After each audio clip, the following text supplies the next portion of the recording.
지난 월요일에 저희 집에서 순댓국을 먹었습니다. 아이들 아침을 주기 위해서 가끔가다 이용하는 집 앞에 있는 순댓국 집에서 포장을 해다가 놨거든요. 아이들이 먹지 않았더라고요. 그리고는 저희들이 하루의 일상을 마감하고 집에 들어가서 순댓국을 끓여서 먹으려고 하는데, 끓일 때부터 아이들이 난리가 난 겁니다. 무슨 냄새냐고, 고약한 냄새가 난다고. 제가 먹고 있을 때에도 계속 그 3명의 아이들이 끊임없이 야, 이게 무슨 냄새냐고, 그 순댓국에 들어갔던 돼지고기 잡냄새가 나는 거예요. 저도 먹는데 계속 그런 말을 하니까 먹기가 좀 그렇더라고요. 그래서 먹다가 중단을 했는데, 그 음식에는 그거 좋은 재료지만 중요한 것은 그 음식의 잡내를 제거해야만이 그 음식을 맛있게, 향도, 코로 먼저 음식을 향을 맡잖아요. 입으로, 혀로 느끼는 단맛, 쓴맛, 신맛, 매운맛, 이런 맛보다도 코로 느끼는 맛도 맛이 있어야 한다는 것입니다. 그래서 식재료를 준비할 때는 여러 가지 숙성의 과정을 거치죠. 숙성의 과정을 거쳐서 다른 재료, 향신료와 함께 잘 어울리면서 그 재료에 있는 그 잡내를 빼기 위해서 그런 과정을 거칩니다. 지난 주일에 그 고등어 찜을 먹었죠. 근데 그 고등어 찜을 먹기 위해서 거기에 물기를 빼고 잡내를 빼기 위해서 여러 작업들을 거치고 난 다음에 그걸 먹으니까 잡내가 없이 그 고등어와 그 시래기와 그런 것들이 이렇게 잘 어울린 것을 먹으니까 너무 맛있게 먹은 겁니다. 근데 그런 걸 보면서 우리가 먹는 모든 식재료들은 숙성의 기간이 필요하다. 잡내를 빼기 위해 숙성의 과정이 필요하고, 그리고 과일도 사과도 맨 처음에는 그 사과를 딴 다음에 약간 신맛도 있지만 한 보름 정도의 시간이 지나게 되면, 후숙성 기간이 지나면 그 신맛이 달콤한 맛, 단맛으로 바뀌는 것이지요. 우리나라의 대표적인 지식인 가운데 유시민 작가가 있습니다. 그는 자신을 지식 소매상이라고 선언을 했어요. 지식 소매상. 우리가 어떤 물건이 나오면 공장에서 제품이 나오잖아요. 공장에서 나온 제품을 소비자들이 금방 접하기에는 굉장한 어려움이 있습니다. 자신은 그 공장에서 나온 제품을 소비자들이 조금 쉽게 구입을 할 수 있도록 내가 이 지식을 좀 가공해서 판매하는 소매상 일을 하겠다. 그런 일을 그 사람이 하게 되었습니다. 근데 그 순댓국 먹고 그런 과정을 거치고, 또한 지난 주일 설교의 제목이 양생의 시공간이라는 말씀을 증거했어요. 시멘트 양생의 과정, 그런 걸 거치면서 제가 경험한 것은 그러면 내가 해야 할 것은 지식 양생사가 되면 좋겠구나. 그런 마음의 울림이 제 마음 안에 다가왔습니다. 우주에는 수없이 많은 사물과 존재와 원자들, 그것들이 존재합니다. 근데 그러한 것들이 어떻게 만나고 무엇과 무엇이 융합하느냐에 따라서, 그리고 시멘트는 물을 만나고 골자와 철근을 만나는데 어떤 시간을 보내고 어떤 공간에 독립적으로 있느냐에 따라서 그 고유한 독특성이 완전히 새로운 것으로 융합이 되어 창조됨을 경험한다는 겁니다. 마치 청춘 남녀가 사랑하기에 결혼을 했어요. 그리고 신방을 보냅니다. 신방이라는 곳에 들어가서 시간과 공간을 독립적으로 청춘 남녀가 있을 때 놀라운 생명이 그 안에서 새롭게 만들어지는 것이죠. 그건 저도 지식이라는 것이 우리에게 이렇게 있어요. 지식이 우리 안에 있습니다. 근데 지식이라는 것이 그냥 제게 이렇게 다가오면 무슨 말인지 이해하지 못하고 그런 것도 있거든요. 근데 저는 지식을 보면서 지금 이 앞에도 이렇게 책들이 있잖아요. 여기 보면 이상한 제목도 있어요. 뭐 퀀텀 스토리가 있고 성경이 있고 파인만의 QED 강의, 이게 양자역학 이런 강의들 책이거든요. 근데 사실 전에는 전혀 보지 않았던 책들이에요. 근데 제가 성경을 보다가 성경에 양자역학의 언어가 이 창세기에 쓰여져 있네. 근데 그것은 다 설명할 수 없기에 과학에서는 그러면 어떻게 이걸 말할까 하면서 과학책을 봅니다. 그리고 과학책을 보다가 성경을 보고, 그러다가 오늘 말씀에 떠오른 사람이 요셉이라는 인물입니다. 아버지 야곱이 12아들이 있는데 그 아들들을 차별하는 겁니다. 요셉에게는 본처가 2명이고 그리고 또 첩이 2명이고, 그러면서 그 자식 간에, 가족 간에 엄청난 시기와 갈등이 있는 거예요. 근데 그 자녀들이 아버지의 아들인데, 다 똑같은 아들인데 어쩌면 이렇게 차별할 수가 있냐.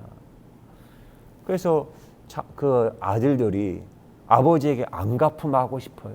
사랑받지 못한, 그 애착 관계를 형성하지 못한 자식들이 아버지에게 너무 속상해서 복수하는 겁니다. 근데 아버지를 복수하는 게 아버지를 가장 아프게 하는 거잖아요. 그건 아버지가 사랑하는 것을 죽여버리면 돼요. 그게 바로 요셉이거든요. 아버지가 가장 애착관계, 사랑의 관계에 있는 우리가 요셉을 죽이자. 근데 그때 죽이려고 하려겠지만 죽이지는 말고 그냥 노예상을 팔아버리자. 그러면 그냥 마찬가지 아니냐. 그래가지고 요셉이, 사랑받던 요셉이 아버지 곁을 떠나게 되었습니다. 그리고 요셉은 얼마나 힘들었습니까? 그리고 아버지 야곱은 그 이후에 말을 잃었어요. 행복도 사라져 버렸고. 그러나 요셉이 애굽에 종살이하면서 하나님과 동행하는 과정을 배우고 오랜 시간을 거쳐서 그 온 땅에 기근이 있었을 때 그 가나안 땅에 있던 형제들이 맨 처음에는 베냐민을 없고 베냐민을 제외하고, 아버지가 베냐민마저 잃으면 큰일 나니까 곡식을 구하러 왔어요. 그리고 먼저 곡식을 줬다가 너가 다음에 올 때는 베냐민도 함께 와야 한다. 그리고는 나중에 돌아갈 때 베냐민의 곡식자루에서 은잔을 넣었다가 은잔으로 형들이 마음이 바뀌었는지 테스트를 한 거죠. 근데 그 베냐민의 곡식자루에서 은잔이 나왔어요. 형들이 벌벌벌 떨면서 그 요셉 앞에, 총리가 된 요셉 앞에 서 있는 겁니다. 근데 그때 그들이 베냐민을 향해서 형이었던 요셉마저 죽었는데 베냐민마저 죽으면 우리 아버지가 살지 못합니다. 베냐민의 생명과 아비의 생명이 하나로 되어 있습니다. 차라리 유다가 나를 잡으십시오. 베냐민을 살려야 합니다. 근데 그런 모습 앞에 요셉이 드디어 자신의 정체를 드러내죠. 근데 그 정체를 드러낼 때 형님들이 이건 완전 기겁하는 거죠. 우리가 팔았던 요셉이 살아서 애굽의 총리로 있으니 두려워 벌벌벌벌 떠는 것 아닙니까? 이제 우린 다 죽었구나. 그때 요셉이 형님들 두려워하지 마십시오. 내게로 가까이 오시고 내가 형님들이 바로 요셉입니다. 그리고는 말합니다. 창세기 45장 5절 말씀에 당신들이 나를 이곳에 팔았다고 해서 근심하지 마소서, 한탄하지 마소서. 하나님의 생명을 구원하시려고 나를 당신들보다 먼저 보내셨나이다. 하나님이 큰 구원으로 당신들의 생명을 보존하고 당신들의 후손을 세상에 두시려고 나를 당신들보다 먼저 보내셨나니 그런즉 나를 이리로 보내니는 당신들이 아니요 하나님이십니다. 그렇게 자신이 드러내요. 그리고는 화해가 일어나지요. 그리고는 아직도 흉년이 기니까 고향에 가서 아버지 모시고 오라고. 그리고 야곱도 애굽에 와서 죽은 줄 알았던 요셉이 살아있는 그 모습 보고 야곱이 얼마나 기쁘고 즐거웠습니까? 그리고 요셉의 가족들이 함께 살다가 이제는 시간이 흘러서 야곱도 세상을 떠났고 아버지의 명을 따라 장례식도 가나안까지 그 장례식을 치르고 돌아왔어요. 그 장례식을 치르고 다 돌아오고 나니까 형들의 마음에 드는 생각이 있는 겁니다. 그때는 아버지가 있으니까 우리와 이렇게 용서했던 거지. 우리 형제들을 우애 있게 사랑의 관계를 맺어주고 역할하던 것은 아버지가 아니었느냐? 근데 아버지가 세상을 떠났으니 아마 요셉이 우리에게 이제는 참았던 안갚음을 할 수도 있다. 우리가 한 짓이 있으니까. 형들도 한 짓이, 그 한 짓이 얼마나 끔찍한 일인지 아니까. 그러니까는 형들이 요셉에 가서 말한데 거짓말을 하는 거예요. 그 형제들이 당신의 아버지가 돌아가시기 전에 명령하 이르기를 너희는 이같이 요셉에게 이르기를 내 형들이 내게 악을 행하였을지라도 이제 바라건대 그들의 허물과 죄를 용서하라 하셨나니 당신 아버지의 하나님의 종들인 우리의 죄를 이제 용서하소서. 그 말을 형들이 요셉에게서 와서 하는데 요셉이 그들이 그에게 하는 말을 들을 때 울었더라. 자신의 그 감정이 다 누군 거야. 난 정말 형님들 용서했는데 왜 이런 말을 하시나. 너무너무 요셉의 마음이 아픈 거예요. 그리고는 요셉이 자신의 인생에 경험했던 하나님과 동행했던 거에 대해서 요셉이 다시 한번 말해요. 요셉이 그들에게 이르되 두려워하지 마소서. 내가 하나님을 대신하리이까?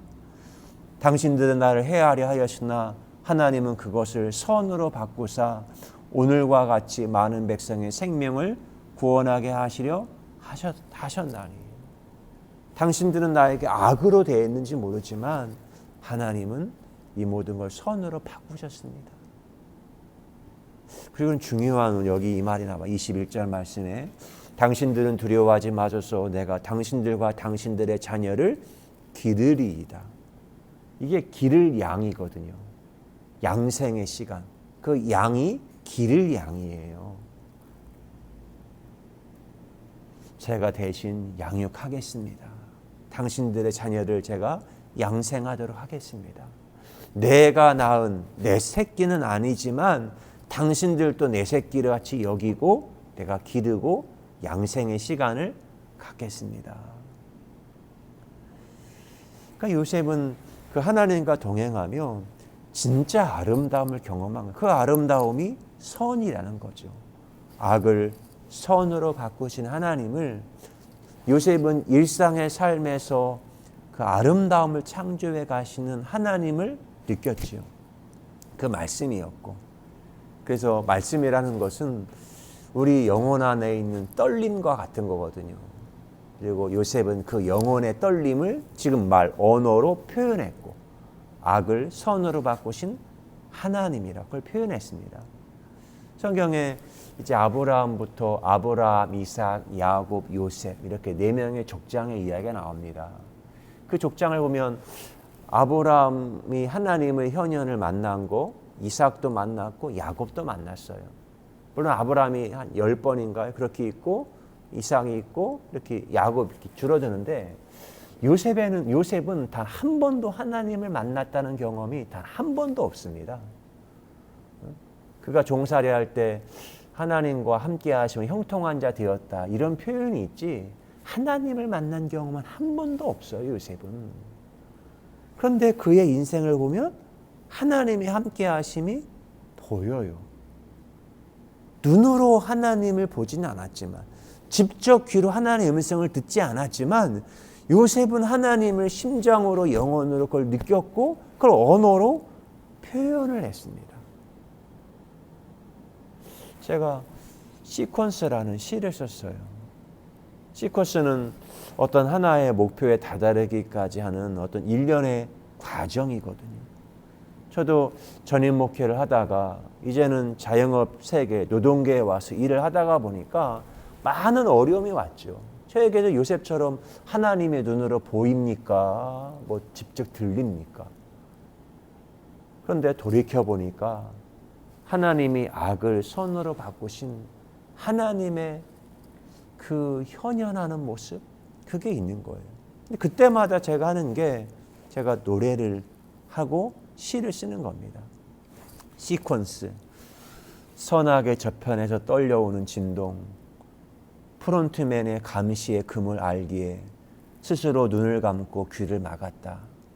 영혼을 울리는 매혹에 선악의 저편으로 발자국 남기네. 금서의 책장을 넘기며 감추인 숲을 호기심에 거닐 때 침을 바르고 침을 바르고 침을 바르고 구멍이 뚫릴 때 환한 모국어가 탄생하지. 과학의 언어와 아멘의 언어가 만났던 시퀀스, 생명과 죽음의 경계, 요단강이 모호해지는 시퀀스, 아름다움을 밀고 가는 남루한 일상의 시퀀스, 혼돈의 광야에 코스모스 꽃을 피운 슬로브와 시퀀스, 절정에 서면 감탄의 숨에 몸이 떨린다. 가나안의 매혹은 허무정멸이다. 행복은 지금 여기가 증발되지 않는 것. 광야의 시퀀스가 몸에 새겨진 패턴이다. 기도합니다. 좋으신 하나님 감사합니다. 요셉의 인생 가운데 그 험난했던 삶의 여정이 있습니다. 하나님이 어디 계시지? 직접 그는 육신의 눈으로 하나님을 보거나 하나님의 음성을 듣지는 못했지만 돌이켜보니 그의 영혼의 울림 가운데 하나님은 늘 요셉과 함께 있었습니다. 요셉은 그걸 느꼈기에 형님들 나를 헤아려 했지만 사실은 하나님이 큰 구원을 이루시려고 나를 이곳으로 먼저 보내셨다라고 하는 영혼의 소리를 고백으로 형님들에게 고백합니다. 그리고 이 모든 아픔 가운데 하나님은 악을 선으로 바꾸어 아름다움을 창조하셨다고 요셉이 영혼의 노래를 부르고 그리고 내가 형님들의 동생을 기르겠다고 양생하겠다고 고백했던 것처럼 우리의 삶에 내 영혼에 들어와 내 삶을 아름답게 경작하시는 하나님을 노래하는 저희의 삶이 되게 하신 것 고맙습니다. 오늘도 하나님과 우리 사이에 양생이 있는 시공간이 되게 하실 줄로 믿습니다. 일상을 축복해 주신 것 고맙습니다. 예수 그리스도의 이름으로 기도드리옵나이다. 아멘.